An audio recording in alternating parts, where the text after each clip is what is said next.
రష్యాలో భారీ భూకంపం సంభవించింది. రష్యా తీరంలో 7.4 తీవ్రతతో కూడిన భూకంపం సంభవించినట్లు అధికారులు పేర్కొన్నారు. దీంతో కమచ్ట్కా ద్వీపకల్పానికి సునామీ హెచ్చరికలు జారీ చేశారు. అయితే అప్పటి వరకు ప్రాణ ఆస్తి నష్టానికి సంబంధించిన వివరాలు వెల్లడి కాలేదు. ముందు జాగ్రత్తగా పౌరులు సురక్షిత ప్రాంతాలకు తరలి వెళ్లాలని అధికారులు సూచనలు జారీ చేశారు.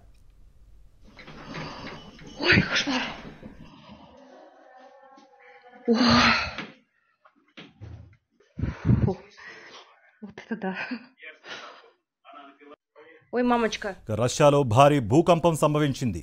రష్యా తీరంలో 7.4 తీవ్రతతో కూడిన భూకంపం సంభవించినట్లు అధికారులు పేర్కొన్నారు. దీంతో కమచ్ట్కా ద్వీపకల్పానికి సునామీ హెచ్చరికలు జారీ చేశారు. అయితే ఇప్పటి వరకు ప్రాణ ఆస్తి నష్టానికి సంబంధించిన వివరాలు వెల్లడి కాలేదు. ముందు జాగ్రత్తగా పౌరులు సురక్షిత ప్రాంతాలకు తరలి వెళ్లాలని అధికారులు సూచనలు జారీ చేశారు.